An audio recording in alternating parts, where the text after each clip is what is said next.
Hello, my name's Walter Johnson, and this is my blog post number 7.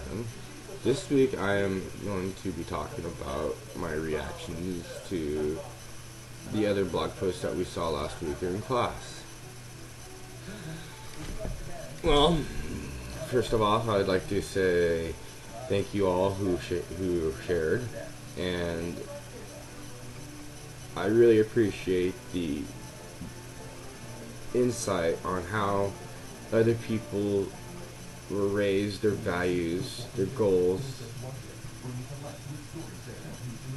It gives a different perspective on how we view things. One thing that came up in class was the college experience. Some people thought it was a right, while others thought it was a privilege. I tend to agree. College is with the people that say college is a privilege, because in my family, we never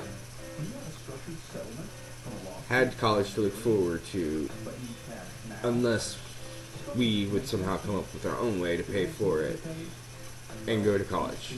It was not something that was expected. What was expected of me and my family was we go to high school, we finish high school, we get a job.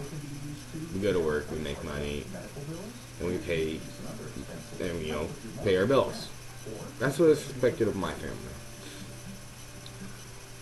But going through this experience with our class, it gives a person a chance to see different perspectives.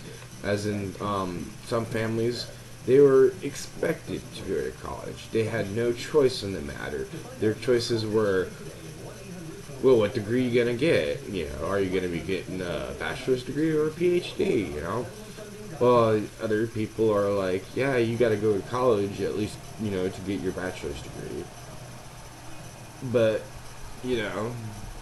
what gets me is the fact that people can actually look at college and think that, yeah, I'm going to college, I have no choice but to go to college. They look at it like it's a bad thing. In my family, that wasn't even a choice. And, that's what I like about this class and these exercises, because it gives you a chance to look at the person next to you and see their perspective and their views. And that's the whole point of this class, is to not be narrow-minded, not be closed-minded, but be open to everything. To know, yeah, this person, my life may have been this way, but this person may have been that way, and this person over here was completely differently raised. The cultures and values is what makes a person an individual. How they're raised, where they're raised. Not everybody's gonna be the same, and that's the thing I like about this. And as an ASOSU intern student, we need to be aware of these things. We need to be aware of the cultural differences between one person or another. We need to know that, hey, one person might take this comment negatively, like, while this person takes it positively, and this person over here doesn't even care. We have to be aware that what we say and do affects those around us.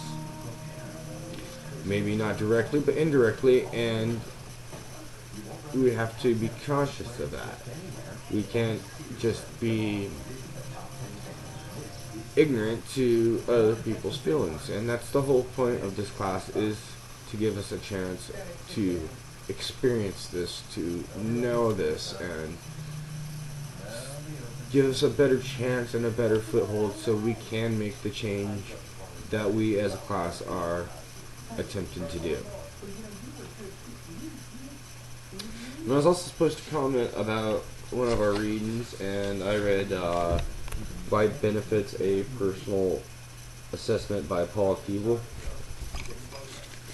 And I'd like to say, very good for its time, but times have changed, and when he's talking about the military experiences and all this stuff, it's back in the day. The military no longer treats our soldiers and veterans like that, or gives priority to white over African American or Hispanic. It's now on equal footing, and same with Social Security. It may all have been set up for one person or one distinct class, but now it's pretty much equaled out. And yeah, if you put in more for one thing, you get more back. But you know, the chances around aren't. There's still discrimination around. Don't let me get that confused. But a lot of these issues that was made in this story here are out of date, and I mean, yeah, there might be some little inconsistencies within the system, but for the most part, it's nothing like it was after World War II. And yeah, I'm gonna go ahead and say goodbye and have a good afternoon.